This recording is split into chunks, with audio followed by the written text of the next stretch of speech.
नमस्कार दोस्तों, आप देख रहे हैं भारत न्यूज और हम लोग खड़े हुए हैं दिल्ली के अंदर संगीत नाटक अकेडमी के कैंपस में, जहां दोस्तों विश्व कठपुतली दिवस पर एक मेले का आयोजन किया गया है। और इस मेले को सजाने के लिए, दिखाने के लिए जिस तरीके का एम्बियंस यहाँ पर बनाया गया है, मैं कैमरामैन से कहूँगा कि एक बार वो दिखाएं कि संगीत नाटक अकेडमी के अंदर किस तरीके से पूरे कैंपस को डिज़ाइन किया गया है, सजाया गया है, आप देख सकते हैं। और आज जिस शख्स ने इस पूरे कैंपस को अपनी कला से सजाया है, हमारे साथ वो मौजूद हैं। हमारे साथ मौजूद हैं भुवनेश्वर भास्कर जी। सर, भारत न्यूज पर पहले तो आपका हार्दिक स्वागत है। नमस्कार, आपका भी स्वागत है, बहुत आभार। धन्यवाद जी। अच्छा, जिस तरीके से हम ये देख रहे हैं कि पूरे कैंपस में अलग अलग रंगों में मटकों को लगाया गया है, क्या थॉट है इसके पीछे? मटका बेसिकली है क्या कि इसका इस्तेमाल हम लोग बचपन से ही देखते रहे हैं। गांव में जब मैं रहता था तो गांव में बीजू का बना करता था, ये किसी चीज़ को डराने के लिए। तो उसका जो मटके का जो चेहरा होता था ना, और काला और उजले रंग से रंगा जाता था, वो बड़ा दिखने में भयावह लगता था। उसको देख करके गाय भैंस बैल बकरी भी वो डरते थे। तो एक गोल चेहरा जो कि सिर्फ वो लोगों का उस पर विश्वास था, वो उसका अपना एक अलग होता है कि लोग अपने उसके भरोसे घर पर छोड़ कर चले जाएंगे। तो वो उसका जो एक है कि अपना एक, तो मटका को लेकर के मेरे दिमाग में जो बना वहीं से बना है। जब मैं अपने पेंटिंग क्षेत्र में आया, पेंटिंग में भी मटका को जब यूज करने लगा, तो मटका को लेकर के बहुत सारे इंस्टॉलेशन भी मैंने किया। पेंटिंग में हमारी जो उसमें जो चेहरे, चूँकि देखेंगे ये कि मटका एक चेहरे का माने आकार में होता है, तो फिर उसको लेकर के उसका पूरा गोलाकार वो राउंड शेप में हो जाता है। तो मटका और वैसे संस्कार थी कि संस्कार की वो संसार का एक प्रतीक भी इसको माना जाता है। जब आप लोक में जाएंगे पढ़ेंगे तो ये मिट्टी का है, और घड़े का इस्तेमाल जन्म से लेकर के मृत्यु तक है। अब हर रस्मों में मटका का इस्तेमाल होता है। अब जब कोई बच्चा जन्म लेता है, छठी होती है, उस समय भी, शादी ब्याह में भी मटकों का इस्तेमाल होता है। मरने के बाद दाह संस्कार करते समय जब हम लोग जाते हैं तो भी मटकों को फोड़ते हैं। मतलब कि एक व्यक्ति के पैदा होने से लेकर के उसके मृत्यु प्रदान तक भी मटका कहीं ना कहीं उसके पूरे जीवन से जुड़ा हुआ है।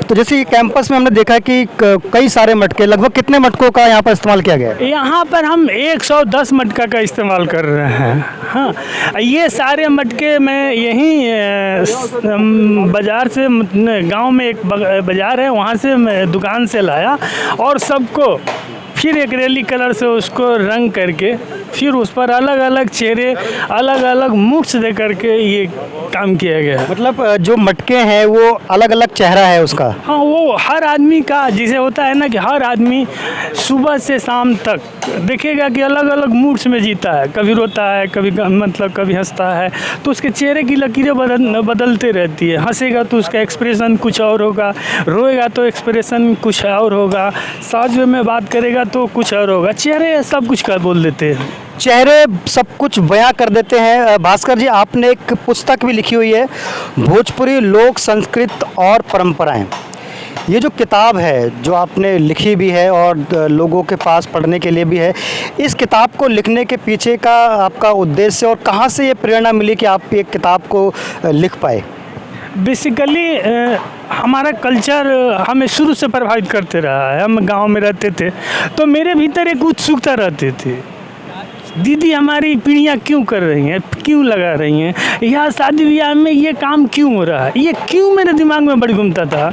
ये गुण नाच हो रहा है तो मैंने क्यों हो रहा है, इसके पीछे रीज़न क्या है, ये कहाँ से शुरुआत हो रहा है, राहु पूजा क्यों हो रहा है। बहुत सारे ऐसे रस्म रिवाज हैं जिस पर कभी लिखा पढ़ा नहीं गया, तो मेरे भीतर क्यों हमेशा बनता था। तो हम लोगों से पूछते थे कि ऐसा क्यों होता है, तो आधा जवाब मिलता था, आधा नहीं भी मिलता है।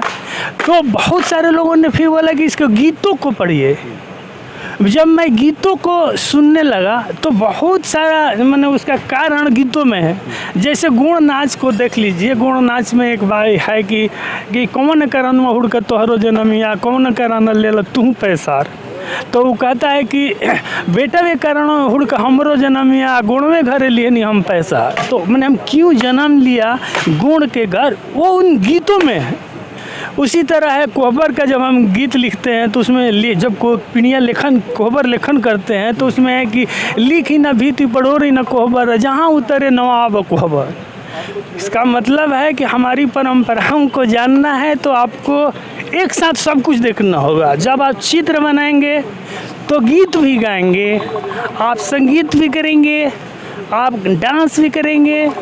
चूँकि कोई भी रस्म है उसमें पूरा हर माने रसों को समावेश किया गया है। रसों को समावेश किया गया है। हमारी जितने भी लोक गायकी है या लोक नृत्य है या लोक नाटक शैली है, इन सभी में भावों को, रसों को तो समावित किया ही गया है। और आपने कोशिश की है, जैसे मेरे हाथ में ही दोस्तों एक किताब है जो भास्कर जी ने लिखी हुई है, भोजपुरी लोक संस्कृत और परंपराएं। इस किताब के माध्यम से भी इन्होंने बिहार के और हिंदुस्तान के कल्चर से जुड़ी हुई, फोक आर्ट से जुड़ी हुई कई सारी चीज़ों को, बातों को रखने की कोशिश की है। मैं एक चीज़ और जानना चाह रहा हूँ कि आप इस प्रोफेशन में, जिसकी किताब भी लिखी है आपने, अनुभव आपको काफ़ी है, कितने वर्षों से आप इस काम को कर रहे हैं? मैं पेंटिंग का काम तो 1984 से ही बीएफए करना शुरू मैंने उसे 1984 में ये शुरुआत किया था, और लेखन 1995 से मैं रेगुलर कर रहा हूँ। कितनी किताबें अभी तक लिखी हैं आपने? किताबें तो मेरी 2 प्रकाशित है।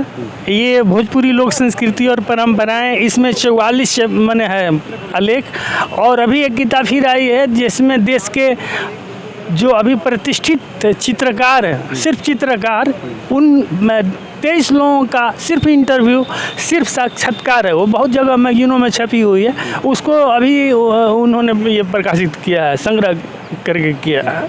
इसके अलावा इसमें जो 100 खेल है, ये एक बहुत महत्वपूर्ण चीज़ है। इसमें खेलों का संग्रह, जिसे होता है ना कि बचपन में जब खेल खेलते थे तो गुल्ली डंडा, आइस पाइस, डंगा पानी, रुमाल, सब खेल अब विलुप्त हो रहे हैं, ख़त्म हो रहे हैं। इसमें कितना बढ़िया जबकि खेल था। अब देखिएगा, खेल खेलने जाते थे, कोई किस जाति का है, कौन किस जाति का है, बच्चा कोई किसी को नहीं जानता है, लेकिन एक दूसरे के घर आता है, जाता है। उसी समय से खान पान, मिलना जुलना और जातीय फीलिंग्स जो आज है वो तो बचपन से मैं ख़त्म हो जाती थी। मतलब कि बच्चे जब खेलते थे उसके बाद में ज्ञान बहुत सारा उसमें मिल जाता था। शारीरिक मतलब होता है ना कि मानसिक विकास के साथ साथ शारीरिक विकास भी उन खेलों से होता था। उन खेलों में गीत इतने बढ़िया, बहुत महत्वपूर्ण बात जो है उस बच्चे जिसे कह जाते हैं, जिसे है उसमें कि बोलता है कि मैनी के बच्चा चुचुहिया रे, 2 जामुन गिरा, कांचे गिरेबे तमारब रे, 2 पाकल गिरा। उसी तरह का जब मैनी खाली कहनी बकलवा खाला पान, मैनी के 7 बेटा 7 पहलवान, मैनी चले ली उतान। मतलब रोबदार का एक कैरेक्टर रहता है।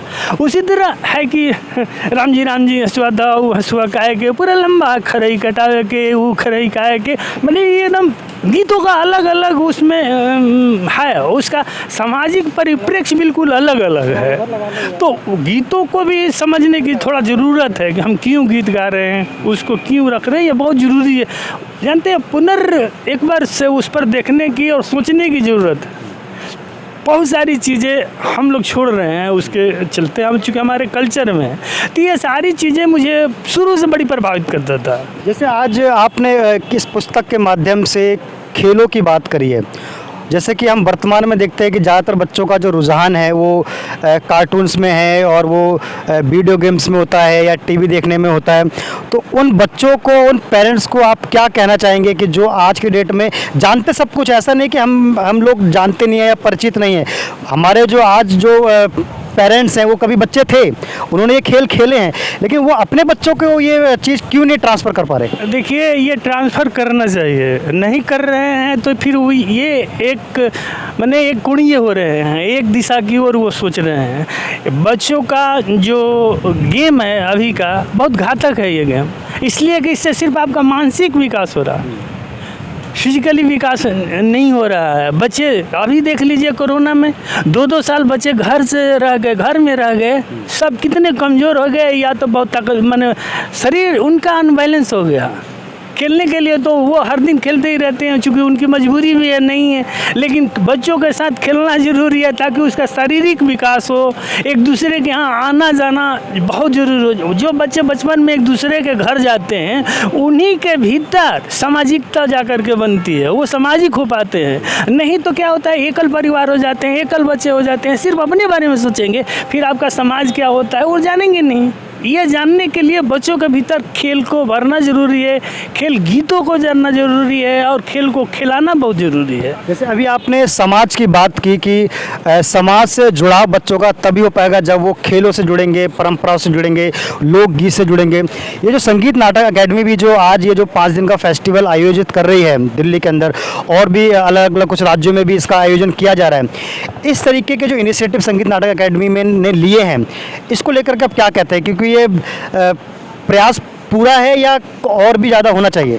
मैंने देखिए संगीत नाटक एकेडमी को तो पहले बहुत बहुत धन्यवाद, जो मुझे इस तरह के कार्य करने के लिए जिम्मेवारी दी।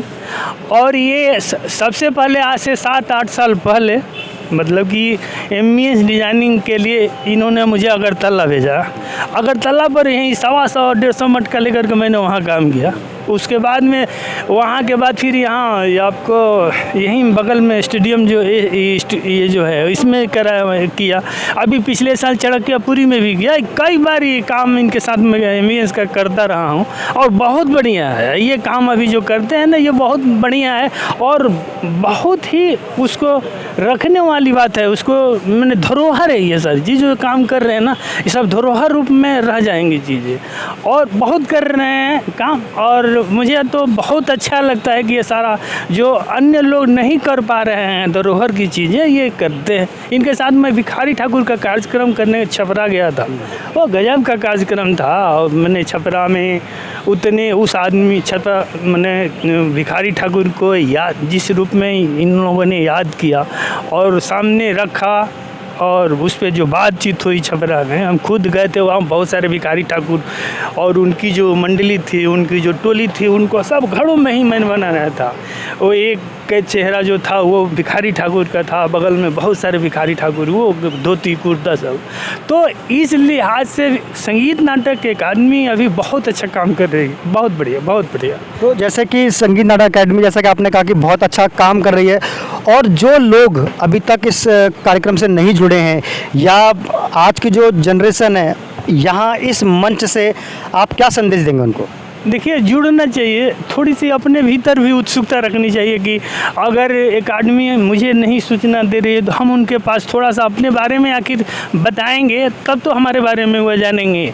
तो अपना जो प्रदर्शन है हम स्वयं करें, तब हमें आप देखेंगे, तब आप मुझे बुलाएंगे फिर। तो एकेडमी अगर किसी के बारे में अगर नहीं भी जानती है तो उनको लोग सूचना दे, चाहे मेल के वो थ्रू हो या अपना प्रदर्शन का वीडियो हो, चाहे इनके पास सूचना होना चाहिए, तब ये वैसे लोगों को बुलाएंगे भी और बुलाते भी हैं। कुछ तो बहुत सारे नज़र मेरे में भी है, बहुत सारे लोग सामने आए इन लोगों के कार्यक्रम के चलते। तो बहुत बहुत धन्यवाद। जैसा कि उन्होंने कहा कि बहुत सारे लोग संगीत नाटक अकेडमी के माध्यम से जुड़ रहे हैं और अपनी कलाओं का प्रदर्शन कर रहे हैं।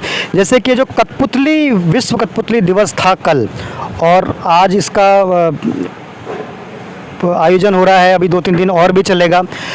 कठपुतली एक जो माध्यम है वो कहीं ना कहीं आज पीछे होता जा रहा है, कहीं विलुप्त होता जा रहा है, उसको लेकर के आपकी क्या राय है? देखिए विलुप्त मैंने होने का एक कारण है कि दरअसल है क्या कि पहले ज़्यादातर कलाएं जो थी वो ना जातीय कला थी, और जब तक पूरी तरह से कोई भी कला मतलब व्यावसायिक नहीं होगी तब तक से उसमें मैंने जुड़ेंगे नहीं। इसका कारण यही होता है, जिसे हम मैंने किया, अगर मेरा कठपुतली का है तो हम नहीं चाहते कि मेरा बेटा करे, इसलिए कि अगर व्यावसायिक रूप से अगर वो ठीक है क्योंकि जीवन जीने के लिए व्यवसायिक होना भी ज़रूरी है। उतना तो आपके घर में वो समृद्धि होनी चाहिए कि हमारे परिवार जो भी कहूँ वो परिवार चल सके।